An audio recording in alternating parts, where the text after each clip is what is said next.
What's going on, guys? Welcome back to the channel. So you saw the title. We did the clone version of this already. Now this one's freaking hard. This one's difficult. A lot of good stuff got left out. I just kind of kept the essentials.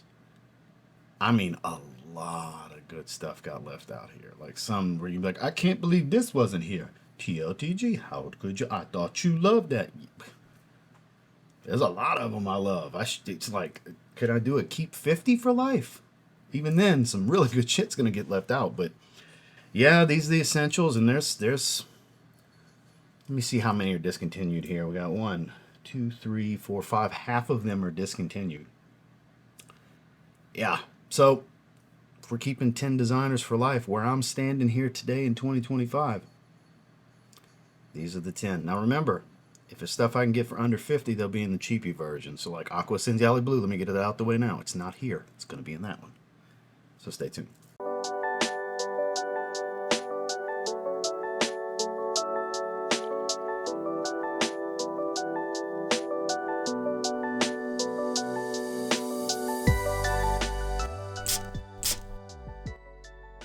All right, starting with my favorite in the line, the one I have the largest bottle of, the unsung hero of the Dior Sauvage line, Sauvage Parfum. In my opinion, the best of the bunch. I know people love Elixir. I love Elixir too. I like the original. I like all of them. I like Go For It. I'm one of the few and the proud. But this one's a little peppered, but very smoky and resinous. A hit of citrus. You still smell the ambroxan. It's just smoother, more well-rounded. I can still rock this one in the dead heat of summer, and it's fine. I get some serious nose fatigue from this one. A lot of people are with me, and they're like, it's a monster. It's nose fatigue. And then there's a lot of people, oh, it's weak, bro. After an hour, it's gone. It's weak sauce. I see it. Every time I talk about it, I see it. I'm getting sick of the nose fatigue thing. You know what, sir? You're right. It only lasts an hour for you. It's a monster for me. It's an hour for you. It's got to be the fragrance. Who am I, right? So for me, all day and then some, phenomenal sillage. I think it's just as versatile, a little bit more matured and grown up from the original EDT, but just as versatile overall. I just love it. Yeah, this was literally the first fragrance I grabbed, so I figured we'd start it with this. Just so freaking good. Big giant 200 ml bottle. I'll never run out of this. I do go through spurts where I'll wear it, you know, a decent, what would be considered a heavy amount for me, and then I won't touch it for a while. Just happens. But as long as I got it in the collection, I'm happy. So as far as a designer I have to keep Sauvage Parfum. One that sometimes I just forget to grab and spray, especially when the summertime rolls around. I'm a fan of every version of this fragrance, but if I had to keep one, I would keep the Parfum. It is Tom Ford's Costa Azzurra. Big fan of this one. This was in the list last time we did this. It's a repeat offender here. It's just the way you get that slight aquatic green smell with that juicy but sharp lemon oak wood combination. There's a lot of lemon, a lot of oak wood, but it still has that coastal, like by the docks more so than by the beach type of feel. That marina atmosphere type of smell, wooden docks and everything, because there's a lot of wood here. Man, this is just so freaking good. Never really got a lot of love. I love the EDP. And the Aqua Flanker, probably the best smelling one, honestly. Yeah, it's the weakest, but I don't wear fragrances based on their performance. I wear fragrances based on how I think they smell and the enjoyment of wearing them. And this one, man, if I just got to pick one, it kind of checks all the boxes for being an abnormal blue fragrance in a very redundant blue fragrance world, I guess would be a way to look at this one. So if you've never gotten your nose on this one, you might want to. Even if you have the EDP, there's enough nuance and difference here to warrant at least trying this one, because you might want to add this one to your collection too. I'm just a big old fan of this one. Tom Ford's Costa Azzurra Parfum. Now, we had my favorite clone counterpart to this in the Keep 10 Clones for Life. So naturally, because it's my favorite Jean Paul Gaultier fragrance, I'm going to have Le Beau Parfum in the designer version. It's still my favorite.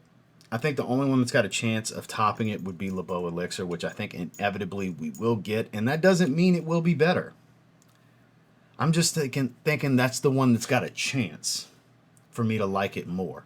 Paradise Garden, I enjoy. The new Flower Edition, I enjoy the least of the bunch, but still pretty good fragrance. The original EDT, thankful for it because I wouldn't have this without it. But this is the best of the bunch. It's the fruitiest. It's the most tropical. I get the biggest hit of coconut from this one. It's the most powdery of the bunch at the same time. That pineapple, fresh green cypress, iris, tonka bean combo with that coconut water smell just does the trick. I'm a huge fan. It's a monster performer on me. I'm a big, big fan of this fragrance. My wife is a big fan of this fragrance. It's kind of a no-brainer. Again, it's my favorite JPG fragrance too, so there's that. It is Jean-Paul Gaultier's Le Beau, Le Parfum. Now here's a new assailant to this particular topic. Gun to my head, if I had to keep one from Carolina Herrera, it's this one. Another blue. A lot of blues in this, so to be expected, right? We're talking bad boy Cobalt here. I was late to the party on this one, but boy, am I a fan. You get a little bit of Invictus Platinum meets a whole lot of Coach for Men's Dry Down. Like, you get that, it's a very synthetic, chemically synthetic, unnatural smelling fragrance. Don't get me wrong. It smells like a designer fragrance. Typical designer, right? But here you get some sweet plum and you lose sweetness as it dries down, which normally is the other way around with especially designer fragrances. Normally they get sweeter as they dry down. And it becomes more woodsy, fresh, spicy, musky. A little bit of a shower gel feel, but, you know, I still wouldn't call it a shower gel fragrance. I just love the way this smells. I do. I go nose blind to this one too. I actually get really good performance out of it. Not monstrous like Sauvage Elixir or Le Beau Le Parfum, which again, anosmia sets in on most of these for me at some degree. But man, I just love this one. You can wear this one every day. What a great fragrance. What a great fragrance. I love the Elixir. The new, both Elixirs, Bad Boy Cobalt Elixir and Bad Boy Elixir. It was hard to not pick one of those, but if I'm being honest with myself, I like this one the most, right? So it's a lifer at this point. Carolina Herrera's Bad Boy Cobalt. This next one for the longest time was my favorite fragrance. It's still like number 2. Yeah, I like it more than the 2016/2024. Paco Rabanne, Invictus Aqua. Still my favorite aquatic of all time. My most complimented fragrance. I have multiple bottles of this fragrance. It just puts a smile on my face. It's so good. Citrus, powdery, fresh, breezy aquatic. A bit woodsy and musky. You know, slightly above average performer. Not a beast here. The old version and the new version are stronger, but they're not as good to me. 2016 and 2024, which same. I know most people, they prefer that one and call me different. I don't know what to tell you. It's this. And the reason it says the name on the front, it's a tester, for those of you that are wondering.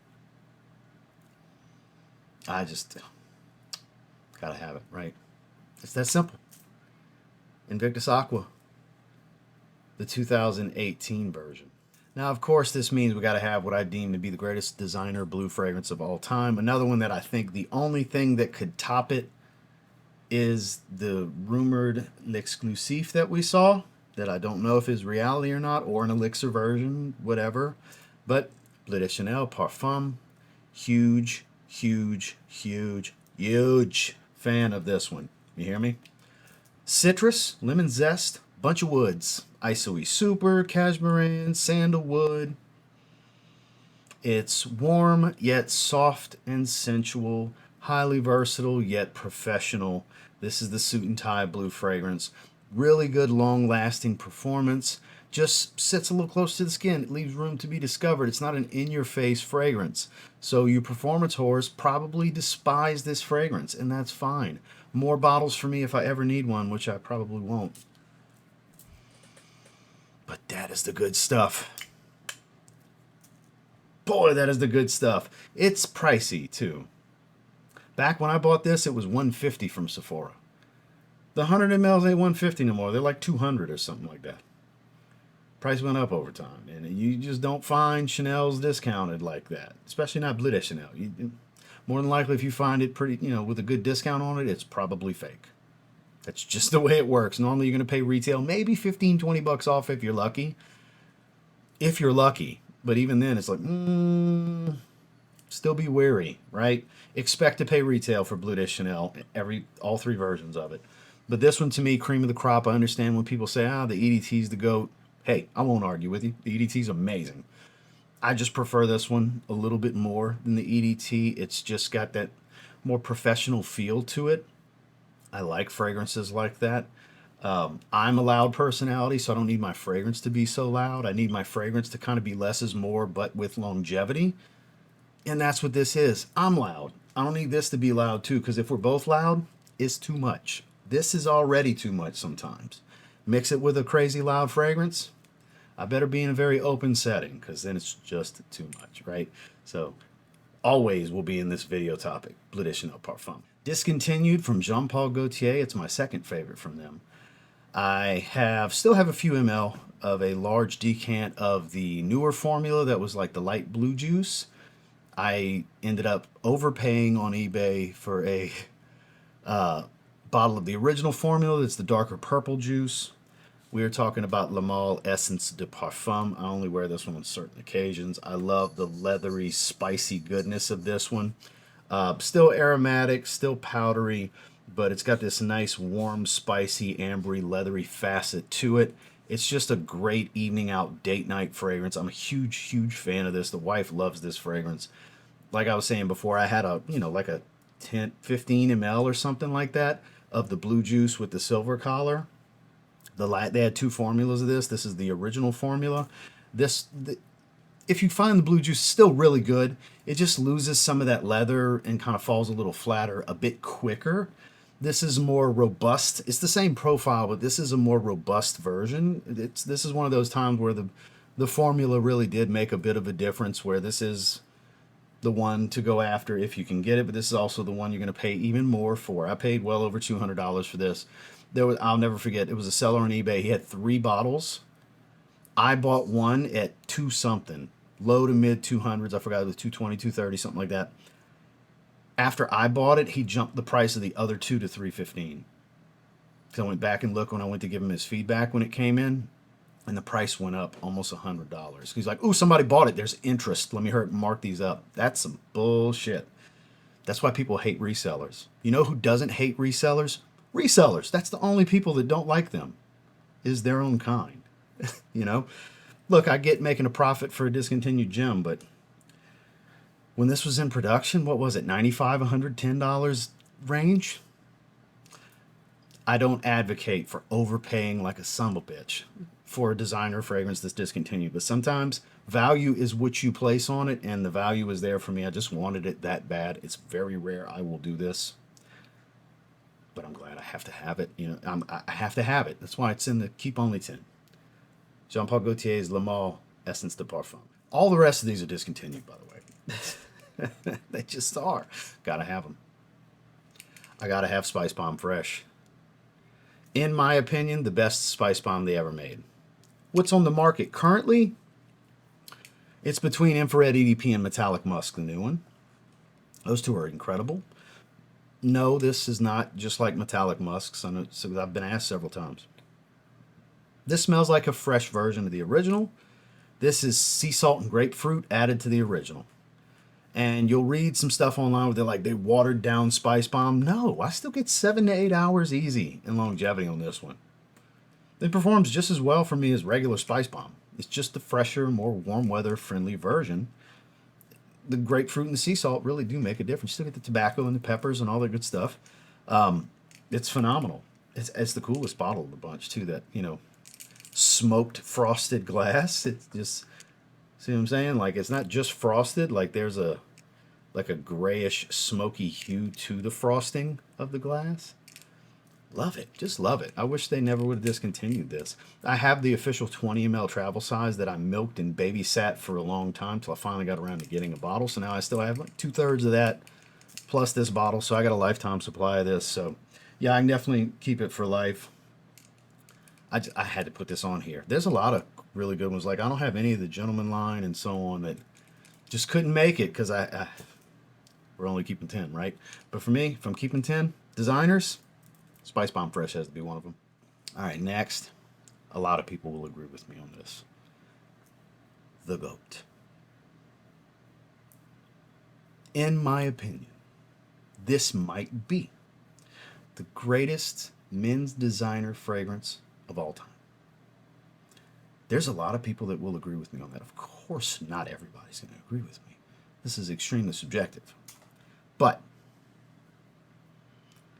Acqua di Gio Profumo, there's a lot of good versions. I recently came into a bottle of Essenza. Shout outs to Smooth Operator on the channel. Appreciate him hooking me up, but this is still the one. The Parfum does get pretty close to the scent profile. It's like a slightly fresher, greener version. Still has the incense and all the good stuff, but this is a monster. This is rich. This is professional. This is better in the cooler. I mean, you can wear it in summer, but it's the Acqua di Gio I would recommend in the cooler weather.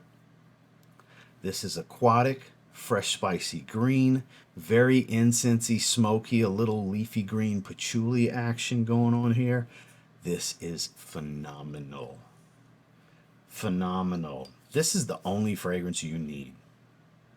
It's the ultimate version of the highest selling fragrance of all time, Acqua di Gio. It's the ultimate version. It's its final form. I used to say Golden Frieza, but Frieza evolved again to Black Frieza. You Dragon Ball fans. So it's Black Frieza. Fitting, black bottle. Right? Fitting, worked out. This is Black Frieza. Right? Hopefully Frieza no longer evolves again in the story so I can stop saying a new version of Frieza as a ultimate form, final form. Anyways. Yeah, if you've never experienced it, it's unfortunate. It is that good. If you want a really similar experience, it's close. It really is, guys. If you value my opinion, trust me. Acqua di Gio Parfum gets you like 90% there. It's just a little bit fresher. It smells like a reformulated version of this, where it's a little bit weaker. It's still a really good performer. Above average, not a beast. This is a beast. Above average performer.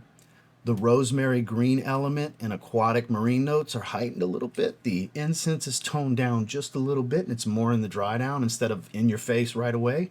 But it's the fresher version of this. It's almost like Profumo Fresh in some ways. Yeah, so try that. Don't go out spending crazy money on this if you don't have to. But if you can find it reasonably, legitimate argument for the greatest men's designer fragrance of all time. Yeah, it's always going to be on here. Lifer. It's Acqua di Gio Profumo. And finally, probably the most interesting men's designer fragrance of all time. Sadly discontinued. Boy, did it create a ruckus when they put a new version out and named it the same, which is a really good fragrance. But we're talking about Dior Homme Parfum. This is the 2014 to 2019 75 milliliter bottle. We had a 2020 100 milliliter bottle that ran to the end of 2024 because on December 26th, 2024, this released on Dior's website, and I bought it from Dior's website. People like to call it Dior Homme 2025. Guess what? Dior's US website started selling this to the public on December 26th, 2024. This is technically Dior Homme Parfum 2024. It is. They're not similar. This is more animalic, very leathery, powdered iris, dries into a creamy sandalwood. It's actually the tale of two fragrances. A little rosy. This is the most interesting designer men's fragrance of all time. This is the best iris fragrance of all time, in my opinion. It's an absolute monstrosity of a performer. You can spray this one and get away with it. I have 2 bottles. I'll never get to the second bottle, and I don't care. I want it to outlive me. I want to make sure I always have sprays. This is sweeter, more woodsy, dry iris and hay at the beginning. It's more in line with more of a mass appealing designer. It's actually really good. People shit all over this one just because it's not this. And no, it's not this. They weren't going to reformulate it into the same thing. This will be back one day. Enough people have bitched, griped, cried, and complained. In some form, this will be back. Mark my words. But this isn't that bad. And it's not as good. I've never said it was as good. I just say it's good. It is good. This is goated, though. I get it. I've never disagreed with people on that. I don't disagree with the internet on how the greatness of Dior Homme Parfum. Man, I got to keep it, though. I mean, so much so that I wear it rarely. Rarely. 2 times a year, maybe. And that much is missing from this 75 ml. And I have another sealed one, same batch, 2019 batch, that I'll probably never open. And no, I will not sell it to you. Because every time I mention that, somebody's like, I'll take it off you since you're never going to go through it. No. Intentionally bought it. Bury me with the damn thing if you need to. You know what I mean? I want to make sure I always have sprays because it is that good. It is a legitimate lifer for me. It's the greatest designer iris. It's the greatest iris fragrance ever, and it's the most interesting men's designer fragrance of all time. My opinion, of course. So, of course, it's a lifer. It is Dior Homme Parfum. This is the 2014 formula. That was super tough to do. Half of it was discontinued fragrances. I love the new Terre Hermes EDP Intense. I debated on putting that here. I really wanted to put 212 VIP Black Elixir, the new release from Carolina Herrera. I really like that one. There's nothing Hugo Boss here. Boss the Scent Elixir. Just, it killed me to not put it. Boss number 6, the original. It's iconic to me. There's so many. YSL Y Le Parfum. Givenchy Gentleman's Society Extreme. Oh, narrowly. It was in my hand, and I was like, some stuff I just have to have on here. So I got some really, really, really like 9 out of 10 or better personal love designer fragrances of mine that were not able to make it. So it would have had to be more than 10. So I'll try to have links to what I can down below. Half of this stuff's discontinued, so you just go to eBay if you want them. And then you look at the prices and you say, fuck that, and you leave eBay. Because that's what the hell's going to happen with half of these. So more power to you. So thank you guys for checking out the video. Make sure to like and subscribe before you leave.